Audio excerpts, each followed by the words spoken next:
Welcome in, Hokies fans, to this edition of the Tech Sideline podcast. We record on Wednesday, December 21st, National Signing Day, and that is the topic for today's podcast. We're going to discuss a lot of the signees today who are coming to Blacksburg, some surprise additions that came today, including a couple of pickups from the transfer portal, and much more. All that and more coming up on episode 277 of the Tech Sideline podcast, which starts right now.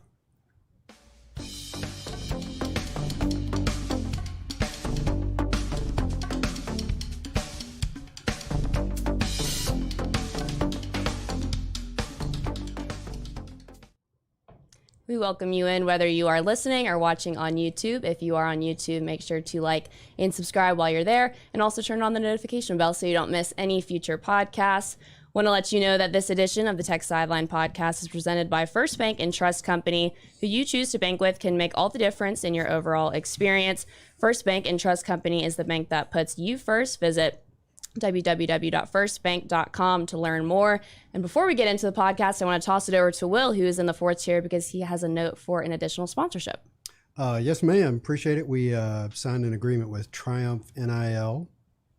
The days are running together. It may have been yesterday. I'm not sure. So you'll see their branding on today's podcast if you're watching on YouTube. And so that's exciting. That is going to lead to all sorts of cool developments for Tech Sideline and for Triumph and for Virginia Tech athletes. And I also want to take a quick second to thank the hard work of Giovanni Heater, who did all the graphics for our signing day stuff, and also Nick Brown, who did all the video production. They each put in about 15 hours in the span of, about 2 days. And appreciate your work coming in and doing the voiceovers. It just turned out to be a really slick production. So we have like 1 minute long videos, what we think about of each of the 25 high school signees. If you go out to our YouTube channel, that's in a playlist there. You can watch them all at once. And I know everybody wants to talk about the recruits, so let's get down to it. Sure. Big podcast today with it being National Signing Day. Hokies signed 25 players out of high school and 4 players from the transfer portal. Before we get into it, I'll go ahead and introduce the crew for today. On set, we have David Cunningham, managing editor of Tech Sideline across the way. To my right, Chris Coleman, lead analyst and columnist for Tech Sideline. Will Stewart, founder and general manager for Tech Sideline. In the fourth chair, Carter Hill, producing behind the scenes. And I'm your host for today, Katie Adams. I was just going to comment on the second year of the Twitter video installation, which, like you said, is now on YouTube. I know last year Malcolm compiled those all into one video. Can we expect the same for this year? Yes. So we've actually already got the video ready. So I think probably tomorrow morning I'll post that video. So it's a playlist on YouTube. It's a playlist. So if you don't, if you know how playlists work, go for it. But we're also going to do it as a separate video because we find that gets a lot of views over time. So Chris and David, I know both of you were at the signing day draft event this morning in the newly renovated Players Lounge. How was that? The breakfast was excellent. I thought it was good. Yeah, I think it was exciting. I know, I don't know, a couple weeks ago, or a week or two ago, whenever the media advisory was sent out, like, hey, you're going to be invited to this thing. I didn't roll my eyes, but I was kind of like, oh, like, what is this? This is very interesting. And it was really cool for those of you who have no idea what it was. Essentially, in the gigantic Players Lounge, they had the entire staff, people who work behind the scenes, probably 40, 50, more than that people. I mean, a ton of people, administration, Wood Babcock was there, other higher ups, big donors were there. And essentially, especially once like 10:30 hit, it was essentially every 10 minutes they had scheduled a new signee. And they did like a draft, so to speak. Evan Hughes, former podcast host, was up at the podium and was kind of like the Roger Goodell and was basically like, all right, here to introduce. Except nobody booed him. He didn't get booed. I was going to say the same thing. Yeah, well, I told him, I was like, I'm going to boo you. Which is crazy because Evan turned around and drove down to High Point for women's basketball tonight. That's a completely different story. But Evan kind of introduced the people who are going to announce the draftees. So like one of the ones I thought was really cool was they got Bud Foster to announce Braylon Johnson. Mm-hmm. And what they're going to do is they're going to compile all the videos and stuff. And so, but, the person announces it and basically talks a little bit about the player, and then it's on Zoom and it's the staff. So Pry sitting in the middle and then kind of the main people who recruited them, that specific player. And they all have a chance to kind of talk and have a one-on-one conversation with the family. And they're on Zoom on a big screen. So it was really cool.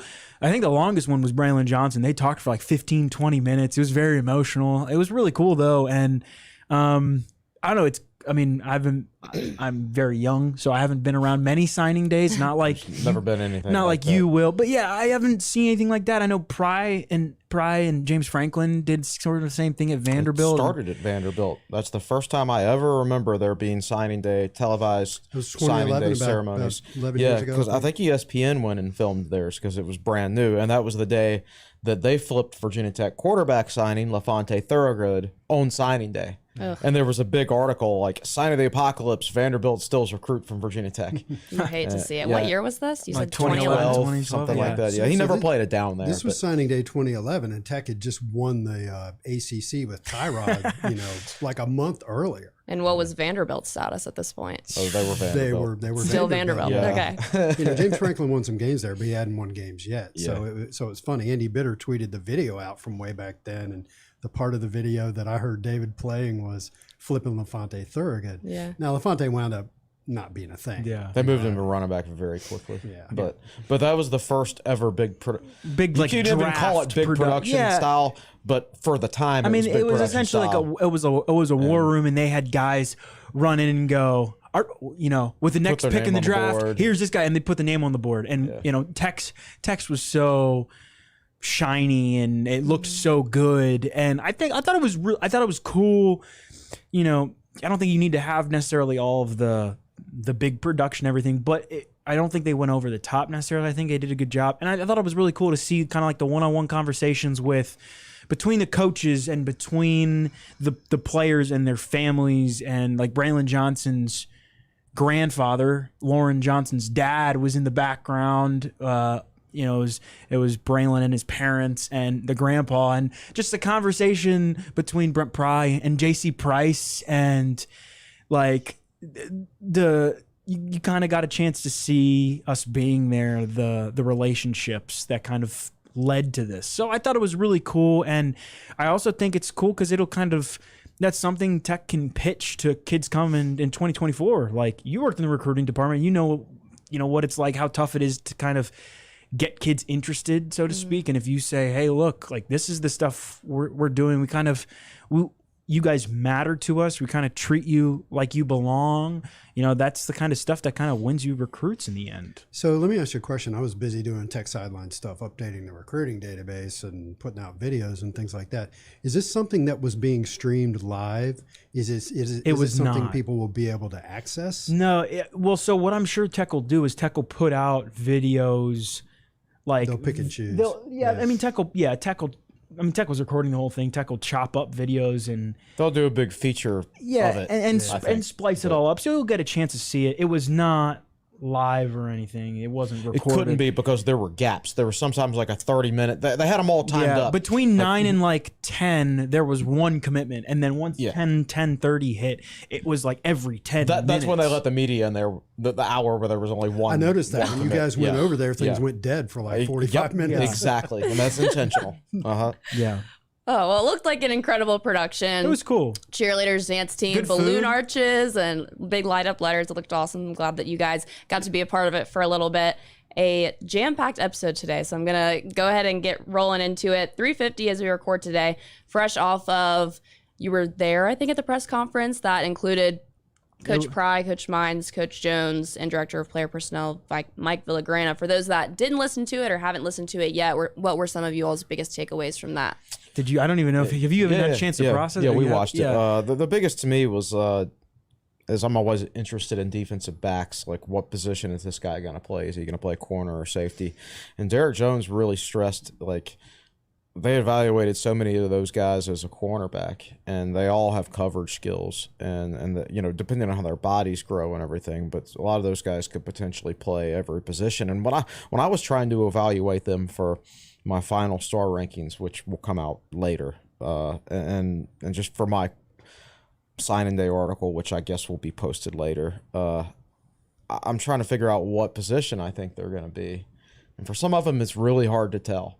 Like Dante Lovett, I think, can play cornerback or safety. And Braylon Johnson's, I think, can play field safety or he can play cornerback. And even Cameron Fleming, Christian Williams, I could see them at either safety or cornerback. So I just think hearing him talk about his philosophy on what type of defensive backs he wants to sign at Virginia Tech, that's probably the thing that stood out to me the most from the press conference. Yeah, I mean, he preaches they preach flexibility, ability to play both. On that note, I thought it was really interesting his comments about Nickelback, how one of the reasons why not the band, the position.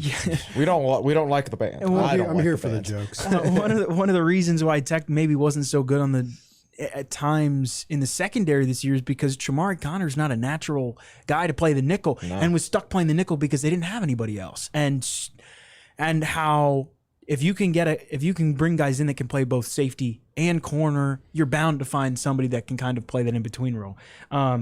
This class, I'm sure we're going to get to it, Katie. This class is made up of majority wide receivers and defensive backs. Five wide receivers, 7 DBs. That's almost half the class. That's Almost 12 of half, yeah, 25, right? Yeah. And we got to talk to both Fontel Mines and Derek Jones, who both happened to, funnily, to be the recruiting coordinators on each side of the ball. I think the presence in the Commonwealth, but specifically Richmond, which I know is something you're going to touch on in your column later, that's huge. And I thought it was very interesting. I mentioned how emotional the Braylon Johnson thing was.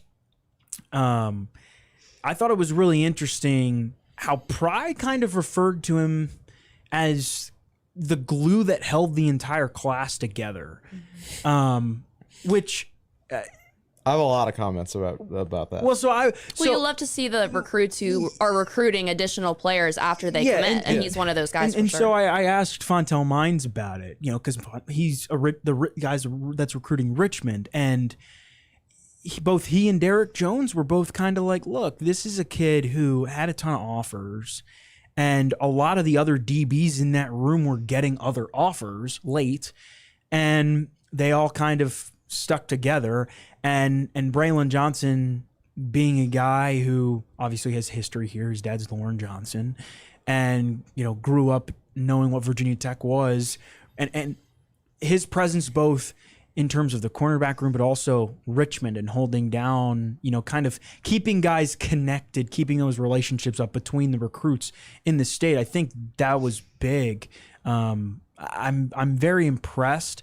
It's such an emotional commitment signing, just due to his dad and the family connection they have. And I thought it was really interesting. JC Price mentioned how he used to go watch Highland Spring games, and he and Braylon would always be throwing the ball back and forth on the sideline while JC's trying to scout high school kids. Right. And it's just like the ties are so deep there. And the fact that Derek Jones and Fontel Mines both said it best, that Lauren Johnson didn't kind of make him choose a route. He didn't say, okay, you have to go to Virginia Tech or you have to go somewhere else. Just kind of let him choose his own path, and he ended up at Virginia Tech. I remember after Pry got hired, and it was kind of early in his tenure, and they had just started recruiting him. Jason Stamm did an article with Braylon, and Braylon said basically you could tell he liked Virginia Tech, but he wasn't sure. But he wasn't going to come if that previous. No, that's not what I'm talking about. Oh. He basically said, I like him, and I really like him, and I want to commit. But then he said, I don't want to commit, and then they go out and lose to Old Dominion in the first game of the season. Or so. He said this in a Jason Same article. It's in a Tech. He's basically said, I would be embarrassed if I committed to them, and then they went out and lost to Old Dominion. Yikes. This is on public record in a TSL I actually article. remember that. Direct quote. And then that happened.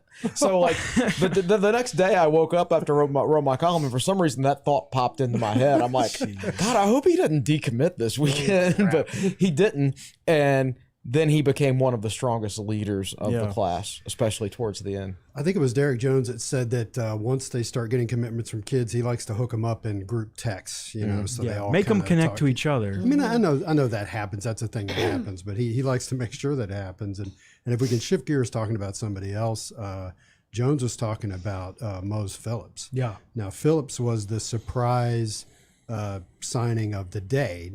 He wasn't committed until he committed and signed today. Now, we got tipped off that it might happen, so we put a video together and all that stuff.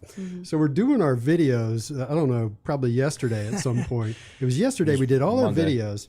And then when we were done, we were like, well, we should do one from Mose Phillips too, just in case. So Chris leaves the room and goes over to his desk in the other room to watch highlights.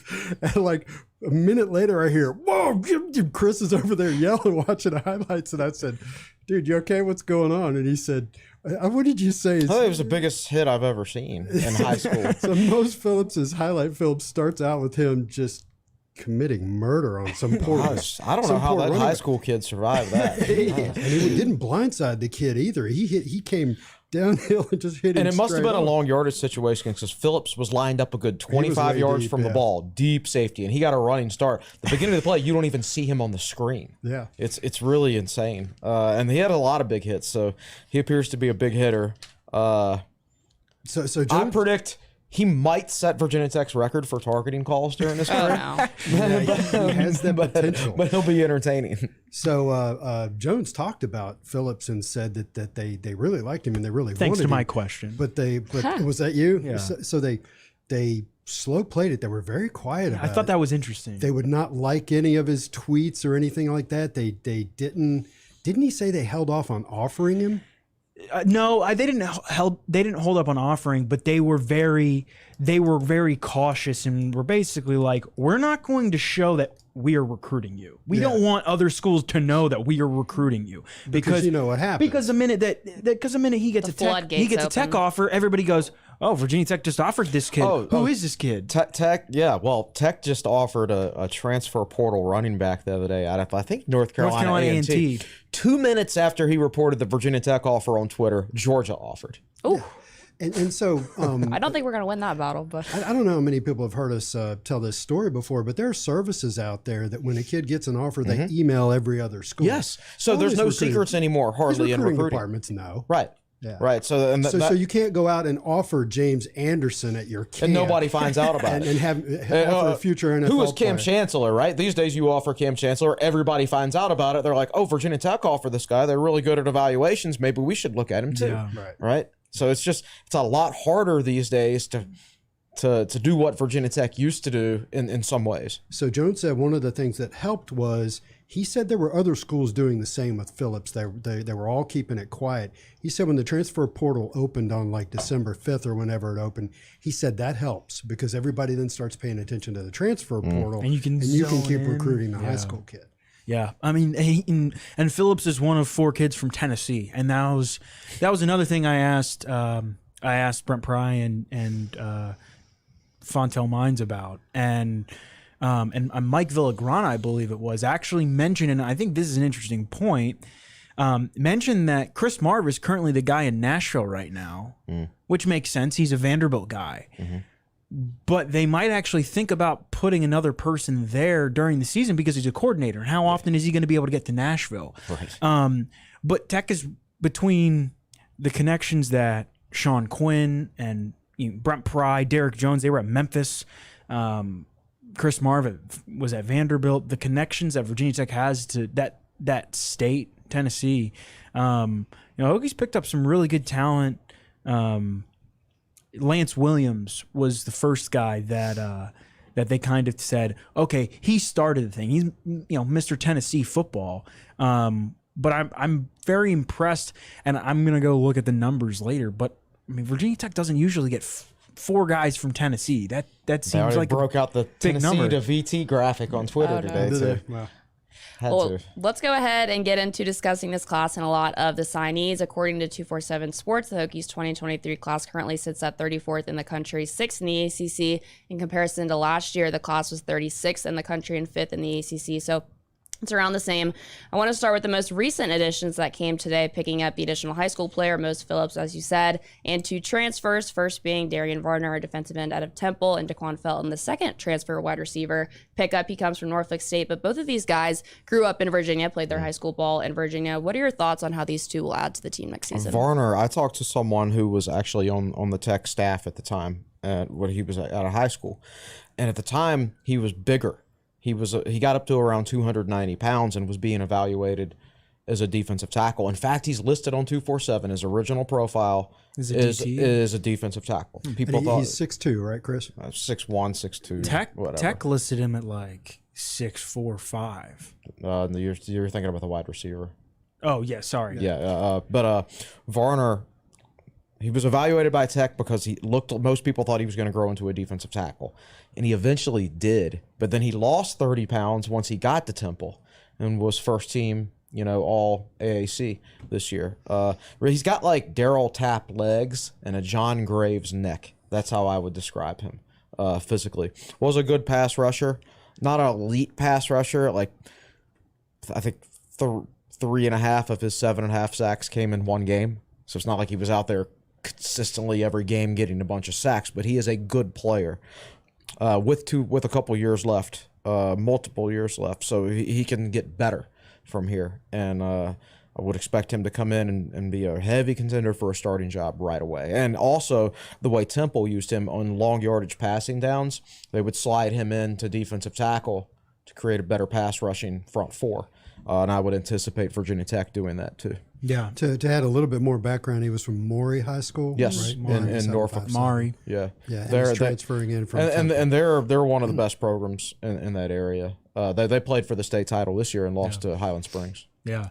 And you asked about Felton. Yep. And I don't remember if it was me or somebody else, but I think it was me, asked Fontel Mines about him, and he said he's got a chip on his shoulder. He's a guy who, ironically, I believe Fontel Mines said he didn't really play football a ton. He played basketball, went to a Norfolk State football camp, and got offered a scholarship. He didn't play football until his junior year of high school. Yeah. And he had over 1,000 yards in 2 seasons at Norfolk State.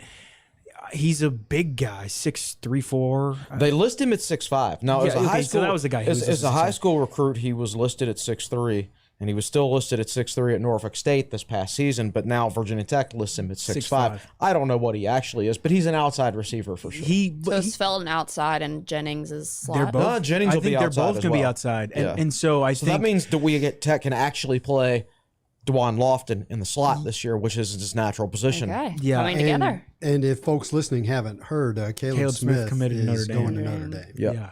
But I do think it's interesting because Tech didn't have any other outside receiver outside of Caleb Smith this year. Not one that was ready. Chris and I we talked about it once or twice. Like, is Christian Moss ever going to kind of grow into that role? And he never did. No. And so I think Felton provides some more depth in that area. Well, no, and what you have to two points I want to make. I was looking up Norfolk State's quarterback stats today. They're horrible. Norfolk State has bad quarterback play. 53% completion rate, as many touchdowns as interceptions. They're not a good offense. So it's not fair to judge him by his numbers. It's just like, how many passes did Caleb Smith catch this year? Like 30 or 35? Something like that. That's basically what Felton caught. Probably could have caught 20 or 25 more if he'd played in a better offense, like we're about to find about when Caleb Smith goes to Notre Dame, probably. Yeah. So I think he's a sneaky good get for Virginia Tech at a position of need. And gosh, there was one more thing I was going to say, and I've already forgotten what it was. I'm sure it'll come to me. So in addition to Mose Phillips, we added a lot of guys in the last couple weeks, last couple days, of course. On the last podcast, we talked about Aiden Green, Jeremiah Coney, and William Watson III. Now I want to get to a couple more, starting with Chance Fitzgerald, who ended up choosing the Hokies over Oklahoma State. Had a really productive senior season and an impressive pickup overall. He almost doubled his receiving yards from his junior year to his senior year. I think it was around 750 last year and almost 1,400 yards this year. Tech was the first big school to offer him in October, and within days added a bunch of other offers, and like even Oklahoma offered late, like last week, and I was terrified that he was going to take a last-second visit to Oklahoma over the weekend. And I'm like, if he doesn't go to Oklahoma, I think Tech's going to get him. We didn't go to Oklahoma, thank goodness.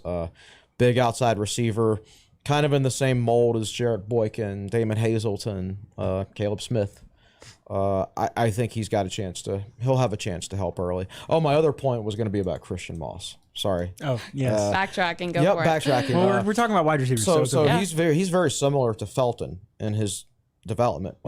Christian Moss didn't start playing football, I don't believe, till he was like a junior in high school. So Felton went to Norfolk State, redshirted, And of course, naturally, always be redshirting.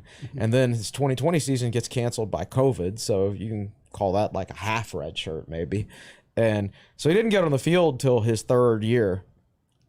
And then this past year was his fourth year. We still got 2 years left. So basically, he's the age of like a fifth. He's an older player that even though he was only a redshirt sophomore this past year, whereas Christian Moss, he was still literally just 2 years out of high school. So I mean, if they follow the same developmental track, it's like Christian Moss had to play snaps his second year out of high school. Felton didn't have to play any because they didn't even play that season, right? So we've still got to be patient. What I like is it'll add competition to the room, and competition makes everybody better. Okay, now back to what you guys were talking about. So following Fitzgerald, Antonio Common Jr. was originally committed to Boston College for a while, but makes him our highest rated Virginia recruit. Joins a really deep defensive back room, as you said, 7 DBs in this 2023 class. But based on his recruitment, I think his rankings kind of jumped all over the place, but had a really impressive offer list. He's tough to evaluate because of the school he plays at. In-state schools will not play Life Christian Academy, so they play a national schedule. They're playing teams from Florida, Georgia, New York. So most of his games are on the road. They don't even have their own home stadium. And I think their video equipment is very limited as well.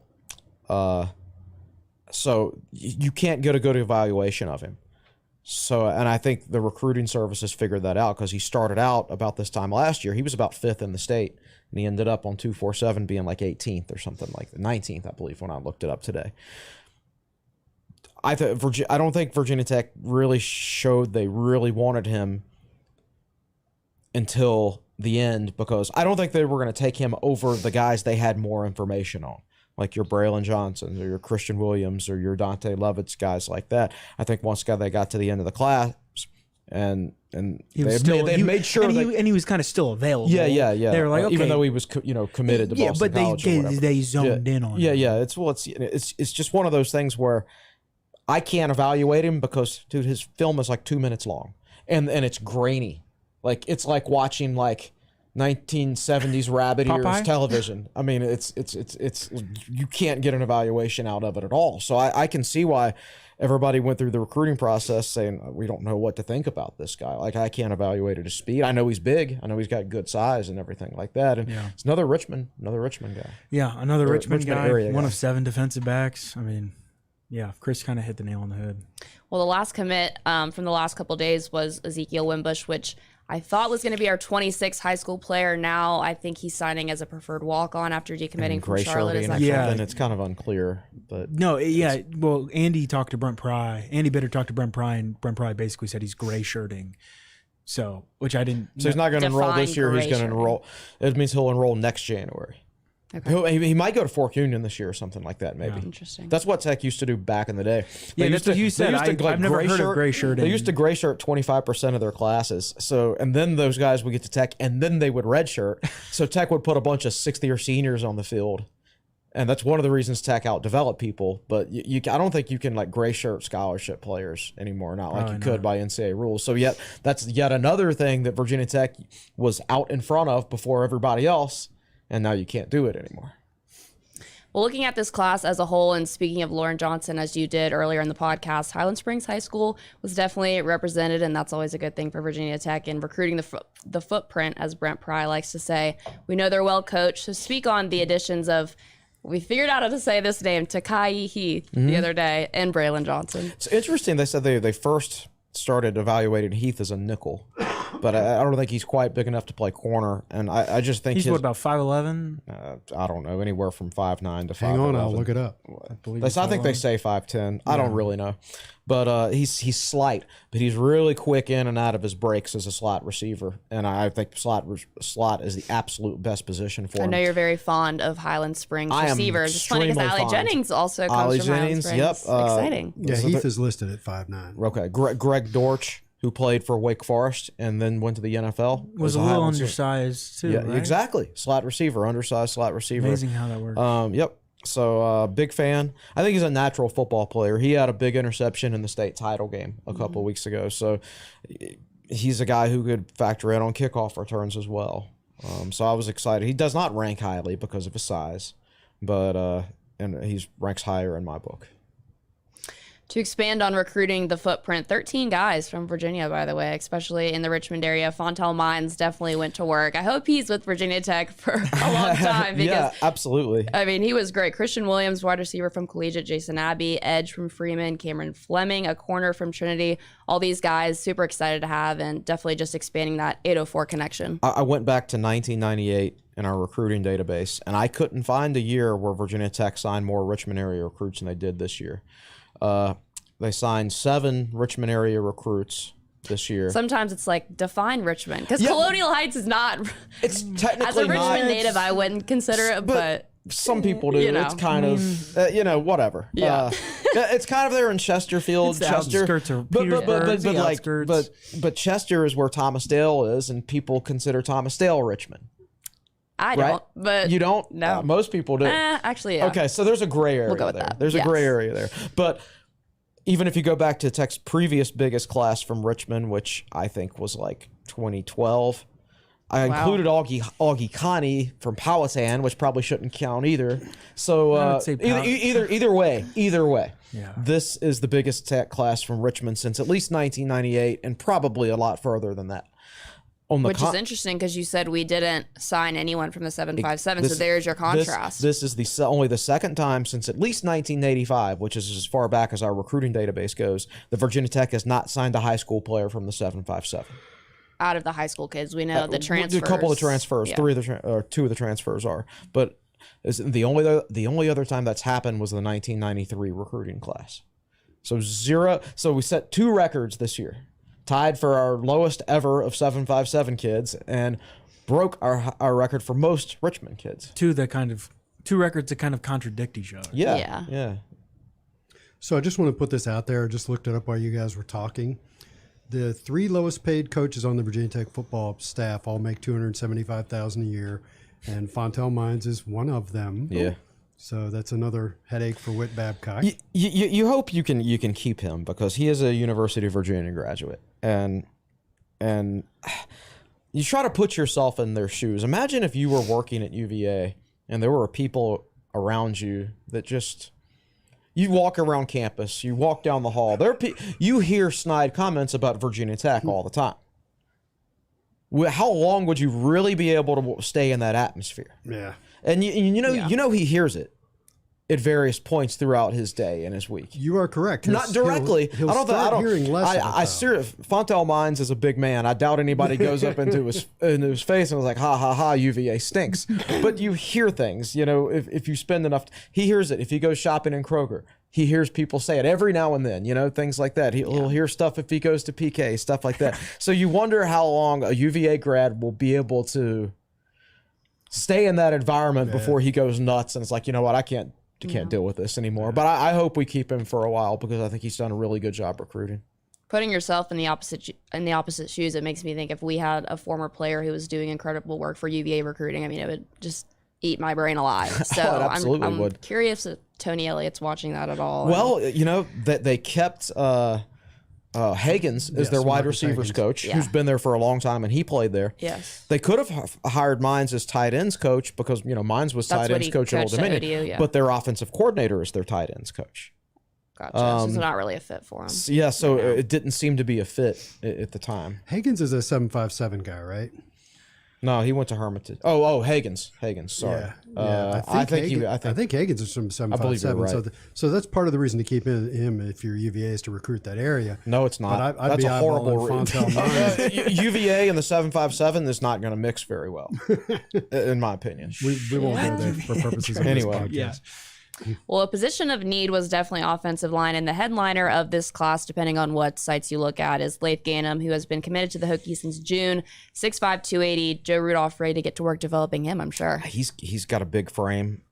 By the time he gets here, he'll be bigger than 280. I'm sure he's probably already bigger than 280 now. I think he's got very good feet. I think he's not going to have any trouble pulling.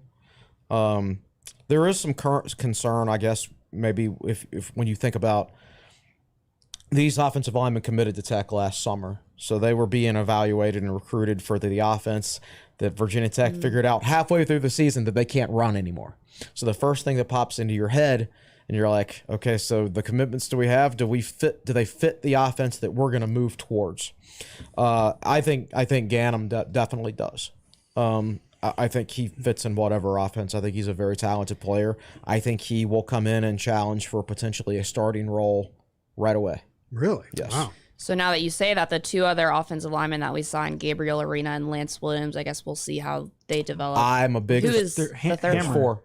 Hans Hammer. Yes. You're right. Yes. Hammer, I But think... I know Gabriel Arena is the kid love you're him. really high on. Same here. Comes from a good high school. Exactly. They win a lot of games. Bishop McDevitt has put a lot of players in the NFL over the years. He's another guy who I don't view him quite as high as Ganem, but I really like his future. I think he's a good player, and I think he'll be fine for the scheme that Virginia Tech is running. So I think the offensive line class on the whole is okay. And I was worried at first that I don't know if they'll translate over from that scheme they were recruited for to this one, but I feel pretty good about it after I watched them last week to prepare for all of this. Yeah. I'll say one more thing. Leif Ganem's highlight film is a trip. He's just he's toying starts with out people. with. You can tell he's demoralized, some poor kid, and he's just kind of standing there holding him with one hand, and the kid didn't even try. He's probably going to be a 4-star for me when I do my final rankings. And I know some people are like, what does he know? Well, I'm the only guy who rated Mansour Delane and Daquan Wright 4 stars last year. Yeah, that's correct. Yeah. Well, moving on to Asen Stevens, a linebacker out of Indiana. So Brent Pry's specialty as a former linebackers coach. He's really fond of him. And Chris, I know you are also really fond of him. He's one of your guys in this One class, of my guys. quote unquote. Yep. Recruited heavily by Matt Campbell, who I believe is one of the best evaluators and developers in the country. So that makes me feel good about it. And I just think he's a big linebacker. Like he's physical. Runs pretty well. I think he'll be a will and play on the short side of the field. He tore his ACL at one point in high school, but he seems to be recovered from that because he played this past year as a senior. But he was one of my top early targets. And I think didn't Virginia Tech sign him and Caleb Woodson on the same day or back-to-back days? It was very back-to-back close. days. Yeah, really close, So Tech had a good week for linebacker recruiting there in that one short span last summer. So let's make a point about Asen Stevens. He is 6'4". We've got him listed at 6'4", 230. He could play defensive end as well. He might transition into defensive end, and got some intel today that the staff thinks they stole one there. They really like him. Oh, absolutely. I mean, everybody's going to say that on signing day, but there's always those individual players where you get the back channel info. Yeah, we think we. You feel like this guy's a steal that if other coaches had it to do over again, they would have made better decisions on. And probably off the top of my head in this class, the two for me are probably Steve. His offer list was good, but I don't think it was as good as it should have been. Right. And the other one for me is probably Thomas Williams. We're going to talk about Thomas Williams in the second half. That's going to lead us into our break here on episode 277 of the Tech Sideline Podcast. Talked a lot of these signees, commits no longer in the first half, and there's still more to come, so stay with us. We'll be right back.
Welcome back into episode 277 of the Tech Sideline podcast as we continue to dive into all things National Signing Day. Let's talk about Dante Lovett, a guy who comes from a great family and a great high school, another corner in this class. Chris, you said he's the type of guy who you can see having a lot of success at the collegiate level. Yeah, he's my Mansour Delane of this class. We love that. We do.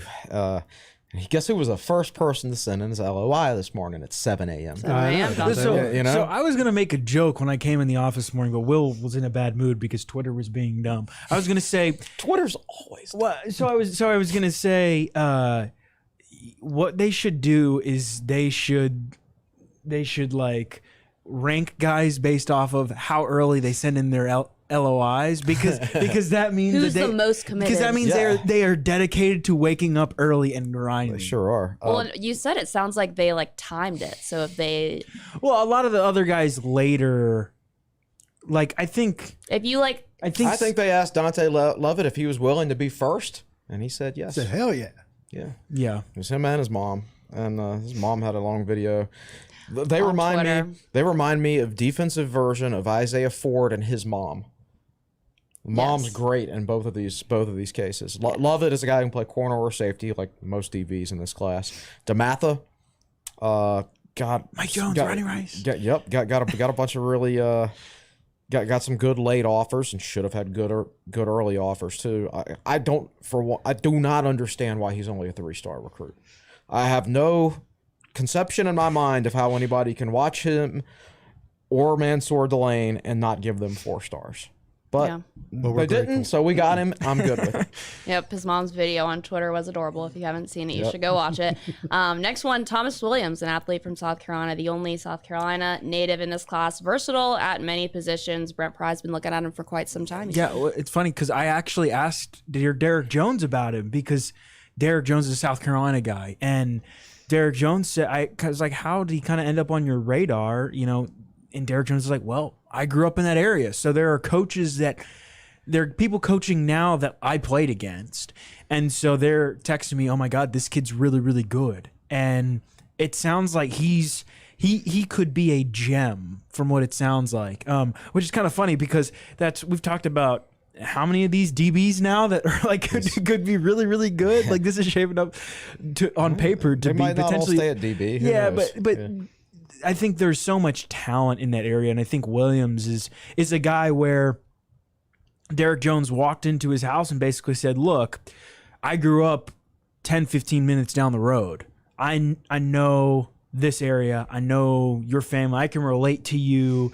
You know, I know your high school coaches or the people that have coached you and your upbringing, and I can relate, and I think this would be a good fit for you. And I think he's going to be a really talented guy to go along with a really good DB room. And Brent Pry started recruiting him when he was at Penn State. So his like 2 Power 5 offers were Virginia Tech and Penn State. I don't know that he still had his Penn State offer after Pry left, but so he's been on Pry's radar for a while. He's been on Derek Jones's radar for a while. I will point out that the recruiting sites list him at either 5'10" or 5'11".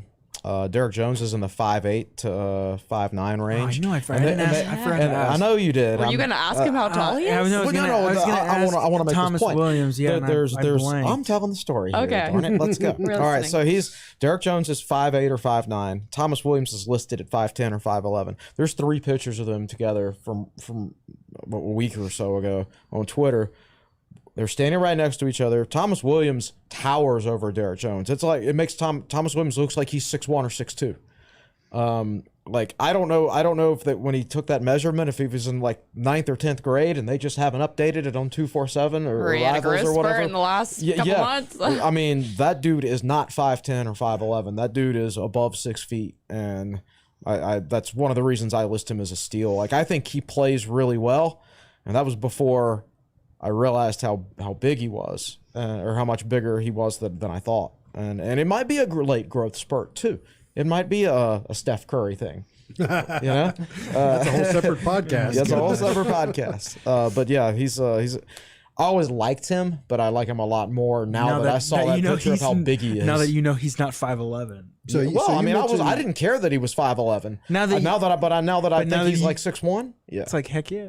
So you mentioned that he had an offer from Penn State. We also list him as an offer from West Virginia. Do we? So okay. 3 Power 5 teams. So 2 more guys I want to touch on individually before we kind of talk about this class as a whole. Marcel Baylor and Hans Hammer, 2 guys familiar with Virginia Tech as being from the New River Valley. Hammer, he's got a great name. He does. And for Baylor out of Radford, there's a good path for development there, I think, for him. Yeah, he's not going to have to play right away. He's very raw because he played a lot of quarterback in high school. Through the middle of his junior year, I think. Yeah. We need Nick Brown to be on here. I know. He's the One day. Marcel Baylor expert. Enthusiast. But he's an outside receiver, but could also play safety or even like an outside linebacker position because he's a big frame guy who has been able to put on weight. Hans Hammer, the perfect name for an offensive lineman, is originally from Germany. Cologne, Germany. Very inexperienced football player. Was a quarterback until he got here, and they were like, "Man, you're way too big to be quarterback. You're an offensive tackle." and now here he is. But I think the natural tools are there.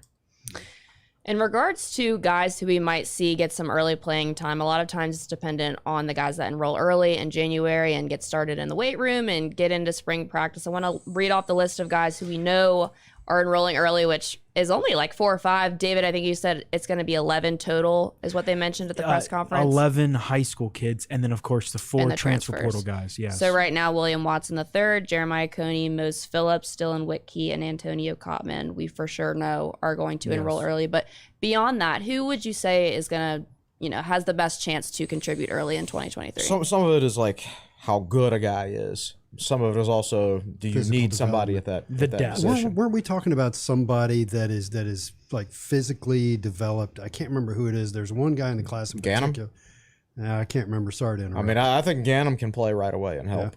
I think a couple of those wide Maybe receivers. Arena. Arena could possibly. I think Chance Fitzgerald would have a chance to play early, and maybe Aiden Green as well. A lot of those DBs already have the size. Like Dante Lovett could play right away. Cameron Fleming. I think Braylon Johnson, although I view him in the same light as those other guys, he's still a little skinny at this point. I would prefer to see him red shirt, of course. This is a good conversation. Like once I really get into it, I could really study this and write an article on it, and we can do a podcast. I ordered it for today's podcast. Unfortunately, it did not get here in time. It's not getting delivered till Friday, but I found on Super 70 Sports this beautiful red shirt that says red shirt. And I ordered it, and I was going to wear it for today, but it's still, UPS still has it. So I'm pretty sure what you ordered is a Star Trek security. Star Trek, yeah, but it has some other line on there. From Star Trek. Well, I bought it because it's red and it says red shirt. and it's great. But Right. So the running joke in Star Trek is the guy in the red shirt is always the one who gets killed when they beam down to a planet. Okay. They always Well, take this will be my last podcast then. You're not wearing it yet. They take some random security guy with them. They're always wearing red and they always get killed. Okay. So that's kind of the joke behind selling the shirt. I got We don't you. want you to die if you wear it on the podcast. Okay. It's good to know. But yeah, so I think we should do that. We could do a whole thing on this class specifically, like who has the best chance to contribute everything, and I can wear my red shirt. Yeah. That'd be great. You mentioned William Watson, and I don't see that as a guy who could play early. No. He needs to put on weight. Well, I mean, there are multiple. I mean, there are experienced quarterbacks, older experienced quarterbacks ahead of him. That's true. That's also true. I mean, I'm right. So if he beats out Grant Wells and Kyron Drones, Go ahead and play. either there's something wrong with Virginia Tech's evaluation of portal quarterbacks, or he's really, really, really good. I just wanted to cut in and say that because she listed the players, and then we started talking about who can play early, and I wanted to just point out to people I don't think either quarterback will play early. Yeah, I want to go ahead and get into the quarterbacks, actually. That's something to watch going into next year's quarterback room. Obviously, an ongoing quarterback competition every year pretty much. But we now have 6 scholarship quarterbacks on the roster, signing 2 out of high school today and 1 transfer. That's a lot when you think of guys trying to get reps, in and out of practice. You can barely rep 4 quarterbacks. Yeah. 5 and 6 is too many. You will see attrition after the spring, certainly before August, because they're nobody wants to be the 6th string quarterback, right? I mean, Not nobody even wants like to be the 5th NCAA string football when quarterback. you're working your way up. You can take being the 4th string quarterback if you're redshirting, but or if you're a walk-on or something. Like something that. like that. But If you're a scholarship nobody wants to quarterback be. and you're number 6. And it's not like running back or wide receiver where multiple guys are playing. If you're playing more than one quarterback, that means you're just grasping at straws, generally. I don't. You're going to see attrition there, and like you said, you just can't rep that many guys. question: do you think, in my view, attrition will kind of be a result of how Drones pushes Wells? Like, to what extent? Because part of me thinks if Drones can win the job, Wells is gone. If Drones outright wins the job in the spring, Wells has already taken his one free transfer year, but he'll graduate from Tech this spring, so he would be eligible. And you're immediately transfer. eligible as a grad transfer. Correct. So that is a possibility. I would think he would be such a good backup behind Drones. Well, I feel like that'd be a good 1-2 punch. Listen, all right. Drones has to win the starting quarterback job first. Yeah, let's talk about The last time Kyron Drones was a starting quarterback for a season, It was like he sophomore completed year? 49% of his passes Oh, as a senior in high school. Yeah. So I think he has arm talent. I think he's got speed. I think his head's in the right place. I also think he's got to be in the right system where the coaches know how to handle him, and he's got a lot of improving to do. And David, didn't they ask about Drones today? And they said we liked how he can move. Yeah, there was a lot of praise about Drones. I think I tweeted some quote from somebody, but they like Drones. So the reason why I didn't say win the job, I said push for the job, is because there's going to be quarterback competition. That's the reason why they brought him in. Absolutely. Well, the question is, where's the attrition coming from? And I think once we get to March and you and I are going to practices in 35-degree weather at 9 a.m. or whenever it is. That's why we hired you, brother. 35 degrees sounds a lot better than this weekend when it's going to be 1 degree in Blacksburg. But once spring football rolls around and you get the early enrollees and you get those three a chance to learn the system, you've got guys like Taj Bullock and Devin Farrell that have now had a year, or in Bullock's case, a couple years to learn the system. How highly do they value themselves? Do they think they want to leave? How hard does Wells get pushed? Mm-hmm. Does Wells want to leave? I think there's a lot that goes into play, and I wouldn't expect, like Will said, Whitkey or Watson to play just because they're so raw. But who knows how it's going to shake out? But that's more than you need. So much better than it was at this point last year. Agreed. Because the Tech signed Grant Wells and Jason Brown, who I think were both very, very good fits for the offense that Virginia Tech planned to run, but the offense that they figured out in October that they couldn't run. Yeah. And Drones is a better fit for the offense that they're going to transition to, that they're going to pivot to. Wells can run it too, but you can't just make that pivot in the middle of the season without any practice at it. So that's going to be an interesting competition this spring. Either way, Virginia Tech's better. All right, so think about it like this: either Grant Wells gets pushed harder than he did last year, and he's better, and so you've got a very experienced quarterback who's a starter, so we're better, or someone beats out the incumbent starter, so we're better. Yeah. So Virginia Tech's better at quarterback this year, no matter what happens. Yeah. In theory, should be. Yeah. So according to you, David, the position breakdown of the group we signed includes 2 quarterbacks, 2 running backs, 5 wide receivers, 0 tight ends, 4 offensive linemen, 0 defensive tackles, 2 defensive linemen, 3 linebackers, and 7 DBs. Based on positions of need, how do you think those numbers align with how it was taken care of? Did you maybe want to sign more of one position, less of one position, or does it shake out pretty well?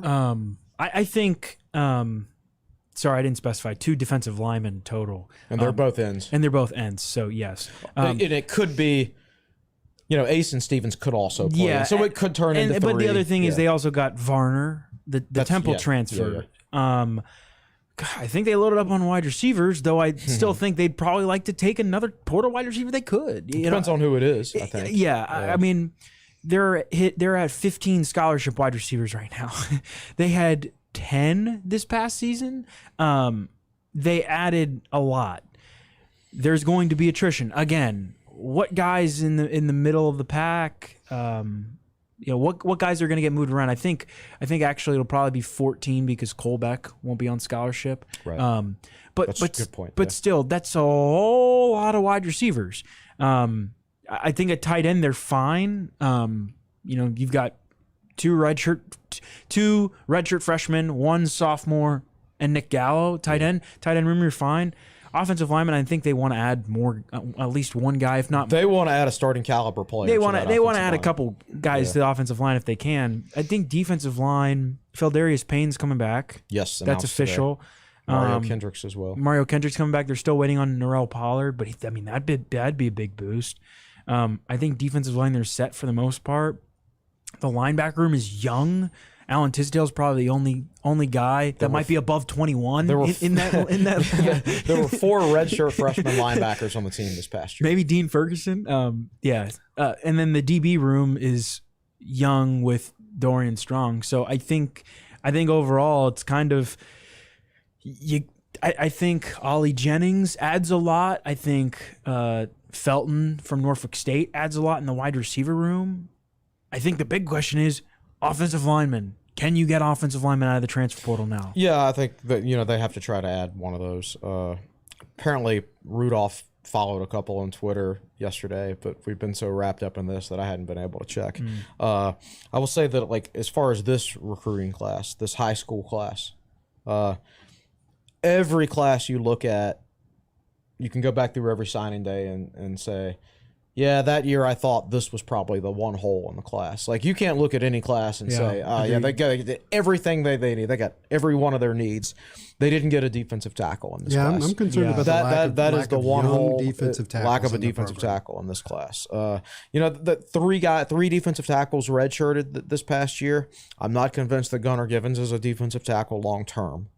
And then they wanted to sign Elijah Hughes this year, but he always had his heart set on living in California. Yeah. And it was either going to be Stanford or USC, and it turned out to be USC. So, yeah, if I could change one thing, it would be defensive tackle. And who knows? I mean, there's another signing day in February, so you never know what could happen. But I feel that way almost every year. I feel like almost every year I'm looking at the roster of signees, and I'm looking for the defensive tackles. You saw 3 of them last year. Yeah, there's never enough. It's never enough defensive Never enough for you. That's right. Well, off-season recruiting was crucial after the season that we had this year, hoping to see a lot more transfer additions in the future. If you had to give this recruiting class a grade, what would it be from all 3 of you? It was B. It's a good class. There's one hole at defensive tackle.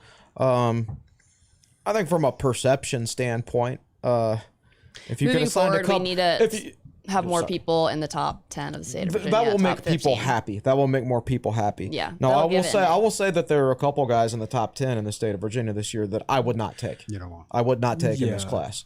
And there's a couple guys in this class who I believe should be 4-star recruits, like last year, like Daquan Wright and Mansour Delane. But I think it's a good class. I was concerned a couple weeks ago because I thought the class was far from complete. I was concerned because I didn't think they had a quarterback in this class who was a fit for the scheme they're trying to pivot to. Because I thought Whitkey was recruited for the scheme they figured out they couldn't run anymore. And then I was worried about wide receiver. And then they got Fitzgerald and Green. Exactly. I think Keith is a really good prospect who can contribute early. Maybe not this year, but the next year probably. I think Baylor and Penix are very raw. I think the ceiling is there, but they're very raw. So this is going to take them a while to get before they're ready to play. And this needs to be a good wide receiver class with at least 1 or 2. There's no such thing as sure thing in recruiting, but you need a couple of guys that are pretty darn close to being sure things at wide receiver in this class. I don't think Tech really had that until the end. So when they added Pop Watson, who I think is a much better fit for the offense they want to run, and then when they added Fitzgerald and Green, all within the last week or 2, I felt a lot better about this class. Like 2 weeks ago, I might have given this class a C, and people wouldn't have liked it. My opinion of this class has jumped up a lot since then. I thought the class was somewhat underwhelming until about a couple of weeks ago, and then you look at, I know it's just rankings, but 4 of the top 6 ranked players in this class came in the last couple of weeks. I felt like, and there's another thing we haven't talked about, I'll get to here in a second. I felt like they ramped up towards the end. I thought they closed well. And so the first comment I want to make is that no decommits. Yes. Yeah, no flips. Not on signing day. Lost Moose and Kelly to Clemson we a few lost weeks Kelly ago. a while back. But no decommits on signing day. That's kind of a big deal. And the other thing is somebody asked us, did Virginia Tech not making a bowl game Yes, and I was going help to them mention close that. out in recruiting? And they actually talked about that today, right? Yeah, I was going to And the coach was kind of like, well, yeah. it was Villagrana, the director That's of right. player personnel. So it wasn't a coach, which is probably the right person to ask, considering the coach is probably more invested in. Yes, I want to go to a bowl game. I think not making a bowl game is huge, especially like where signing day fell this year, like on As late as it can be. December 21st. As late Last as it year can was be. December 15th. Last so. year it was before bowl games started. This year it's after like 4 or 5 days of bowl games. It's ridiculous. And it's tough. So I think, like you mentioned with the transfer portal, once the portal and the bowl games and everything started going, everybody's mind goes to that stuff. What's more important, the bowl game or your roster for next year? And for a Virginia Tech team that we don't even need to say the record. I mean, like they closed the class well, and last year Tech had 2 decommits, like the day of or the day before. But they also flipped 2 from UVA. Yeah. Brody Meadows and Keyshawn That's right. Burgos. No decommits this Yeah, year, huge. and I think that's big. And the way they closed, like I am more encouraged in the last 2 weeks. Like you said, 4 of the top 6 guys came in the last 2 weeks. I'm more encouraged now than I was a month ago, standing there, around that. That Liberty Week. Yeah. You're looking at it going, all right, this could potentially be the last game of the year. Then Tech's not going to a bowl game. Then we get into recruiting. What's Virginia Tech going to look like? Is Virginia Tech going to make this class any better? Because right now, it's like a C. And I would agree. I would give it a B. I think you could even convince me that it's a B plus potentially, because some of these guys have really, really high ceilings, and I think there are some potential gems in the class. Yep. And one of the coaches today said something about, he basically said when you're only winning 3 games, you got to find other things to sell. Yeah. And I think they did a pretty good job. I think that they clearly did a good job of that. Especially, Chance Fitzgerald, he had these late offers from like Oklahoma, which historically is out there putting up 500 and 600 yards of offense a game. Yeah. He's still coming to Virginia Tech. That's a good sales job. And getting, I know Allie Jennings had a really tight relationship with Fontel Mines. Right. Fontel Mines said today, somebody asked him if he felt like he had the inside track on him, or did he know he was going into the portal before he did? And Mines said, no, but I knew if he did go into the portal, I'd be the first guy he'd call. Yeah. So there was a strong relationship there, but still convincing Allie Jennings to come here after the season that offense just had. Correct. That's a good sales It job. is a good sales job, I think, even with that relationship. As far as the whole bowl game goes, it helps. I was at the gym yesterday, and the bowl game, the Potato Bowl was on. So San Jose State was playing Eastern Michigan, and it's the day before signing day. And the transfer portal has been open since December 5th. You're trying to close out your recruiting class, and it's all hectic as all get out these days. How are those guys actually supposed to effectively prepare for their bowl game? I would actually not want my coaches to spend much time on the ball game. Right. So We're going to go run our basic stuff. Everybody have fun. Let's say Virginia Tech was 6-6 and in The Fenway Bowl. The Fenway Bowl, right?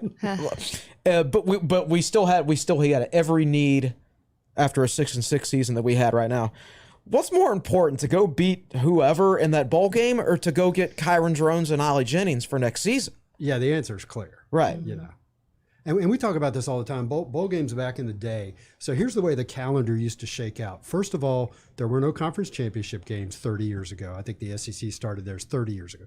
There were no conference championship games. There were only 11 games. So you played your 11 games. Then you got your bowl invitation. It mattered because there were only about 19 or 20 of them.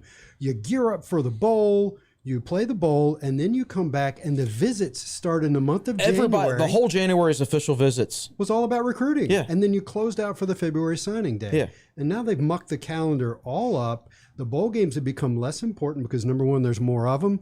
Number two, there's about to be 12 teams in the playoff. Number three, Players you've got opting out. You've got a conference championship game you're shooting for that's more important than some bowl. So it's interesting the way the dynamic of everything has changed. If Jim Phillips can do one thing for me, if you're gonna have bowl games, you hate this conversation. I know you do. I love bowl games. I know you love bowl games. All right, get rid of the Fenway Bowl. Get rid of the Pinstripe Bowl. Get rid of whatever bowl game the ACC is affiliated with that's like above the Mason-Dixon line, where nobody wants to go in December or January. Where my sister has to go, the Military Bowl, since she works for Duke. Oh, my goodness. All right. Give me the Bahamas Bowl. Hope it doesn't rain. Give me the Bahamas Bowl, redheaded stepchild, the Myrtle Beach Bowl. If I'm going anywhere in December when it's freezing, it's going to be the Boca south. Raton It's not going to be The Boca north. Raton Bowl, yeah. Did Toledo win that last night? I don't know. I have not was paid watching attention. it? Yeah, they did. beat They did. Liberty by 2. I haven't paid 21 attention to a bowl 21-18. game. That was a shame. Yeah, that's awful. Yeah. You hate to see it. But at any rate, like they need to come up with something with these bowls, because like there's no point in playing them unless people are going to take them seriously, and that includes the coaches too. You think if Tyler Bowen could have flown down to Texas to recruit Kyron Drones if he had a bowl game to prepare for? No. And they said, by the way, they said today when Drones entered the portal, Bowen flew down Immediately. Was the first one to see. Right, exactly. So like if Virginia Tech is in a bowl game this year, they might not get Kyron Drones. I've been beating that drum for a year or two now. Yeah. Bowl games they just don't matter. Okay, I will agree with you for this sorry. year. But Sorry, in the Katie. future, I love bowl games. Thank you for reeling us in. Before we wrap it up, David, you have the list of early enrollees. I got the list. I have Let's the read it magic off. list. The list. So I went and I just circled Now, them. speak slowly so everybody can I absorb. circled them by. Reveal. Yeah, I'm gonna go. I was in an alphabetical sort of order. I'm gonna go by position. We'll start with quarterback. Both quarterback signees, William Pop Watson and Dylan Whitkey, are enrolling early. Red shirt. Jeremiah Coney at running back. Coney would be big enough to help, but I think we've got enough running backs, so probably red shirt. 2 wide receivers, Marcel Baylor Red shirt. Red shirt. and Aiden Green. Ooh. Hey, right now, Go either way. I lean play because Oh. if he's enrolling early, Tucker Holloway. he'll have off-season strength and conditioning. He needs to get a little bit bigger, but he'll have that opportunity if he's enrolling early. All right, 3 of the 4 offensive linemen. Oh, sweet. The one offensive lineman that's not enrolling early is Gabriel Arena. Okay. So Ganem's enrolling early? Yes. So Lance Ganem, He's playing. Hans Hammer, and Lance Williams. Okay, the other 2 red shirt, Ganem plays. Ganem plays. All right. Ishmael Finlayer, Red shirt. Red shirt, totally. a defensive end, is enrolling Yes. early. He's from Ontario, Canada. And then 2 DBs. No linebackers are enrolling early. And then 2 of the 7 defensive backs, Antonio Cottman Jr. Probably red shirt. and Mose Phillips. Probably red shirt. That's your list. Just make sure he doesn't kill anybody next spring. While he's red shirting. On the scout team. If you're on the scout team safety, don't take any of our starters' heads off, please. I can imagine him can you imagine the safety blitz with that guy? Sorry, Ollie Jennings is out this week because Mose Phillips. Gave him a concussion. Took his head off in Yep. practice. Yeah, There's so got to be some that's a sort of list. NIL opportunity there for Mose Phillips. Yeah. We'll have to put that in the mental hopper. So do you we are sponsored by Triumph now, so it's up to Triumph. So to figure out. question for you, sorry, Katie. Do you like that? Do you wish more guys enrolled early? Like how do you I do. How do you view it? I think it's great if they do. Just it doesn't start their eligibility clock early, but it's an extra semester. It's an extra semester in the weight room to adjust to college. Gives them more of a chance to play as a true freshman if that's your thing. So I think it's good. You just have to be able to balance the scholarship count. Like you can't go over the limit. Like your whole class can't enroll early because you'll go over the limit. But yeah, I think it's a good thing. Yeah. Well, it's going to just about wrap it up. Obviously, didn't touch on all 25 signees for sake of time. We would be here all night, but it is the holidays. So coming up on Tech Sideline, I assume that there's going to be David is showing us Armani guess where Chapman's Armani Chapman commitment. Oh, he's committed. going to UNC. To UNC. Armani Chapman going to UNC. I mean, they cleared out their whole DB room, so I guess that was. it's a good spot for yeah. him. UNC takes a UVA transfer and Noah Taylor last year, and now a Virginia Tech transfer and Armani Chapman back-to-back years. So interesting for them. But actually, we don't play UNC next year, so we'll never play against the Hokies. right. I guess Excellent. Yep. that's good No for him. problem. Unless we play him in the ACC championship. Good luck then, Armani. Yeah. Well, coming up on Tech Sideline the rest of the week, basketball recap article tonight, I assume, and then signing day recap. David and I have I'm both written. going to be very, very busy. David and I have both written articles about signing day, but at this point, our basketball game starts like in an hour In and an a hour and a half. half. So, I have not finished my He my hasn't signing even day finished his. story.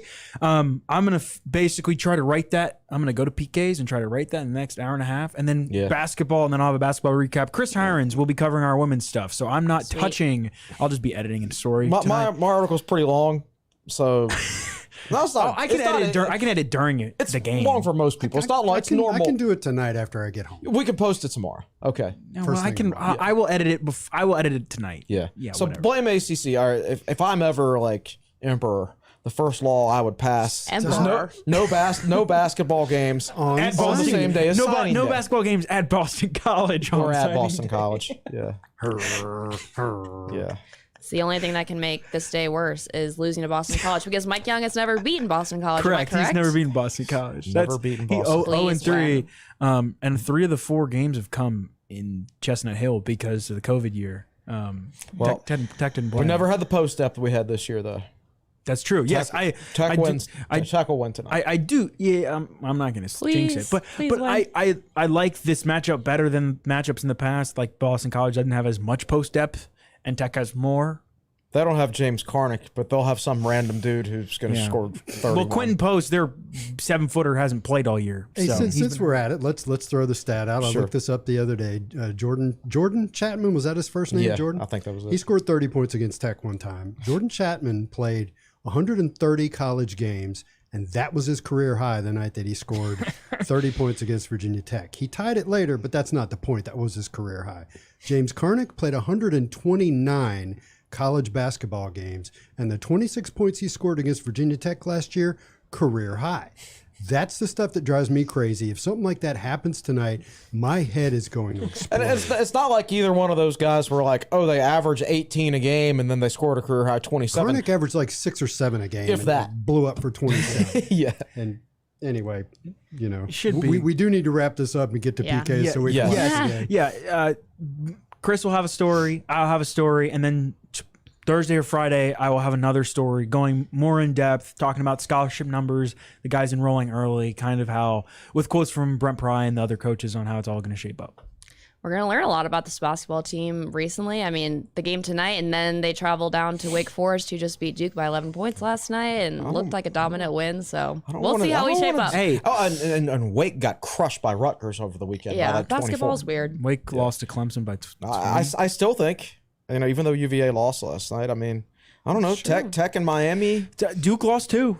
Well, yeah, I know. That's right. Duke, Miami, Duke and UVA, two of the top three teams. A lot of basketball left to play, but I mean, I think Virginia Tech will be one of the top 4 Virginia teams in the Tech is ACC. looking like it can compete at the top of the ACC this year. Well, that was another great episode of the Tech Sideline Podcast. I want to thank you for tuning in and thank everybody on set today. Will Stewart, he's at Will Stewart TSL on Twitter. Chris Coleman, he's at Chris Coleman TSL on Twitter. David Cunningham, he's at The Real D Cunna on Twitter. Carter Hill producing. Thank you, Carter. And I'm Katie Adams signing off on episode 277 of the Tech Sideline Podcast. Enjoy the basketball games tonight, Hokies fans. Merry Christmas, Happy New Year, and we'll see you next time.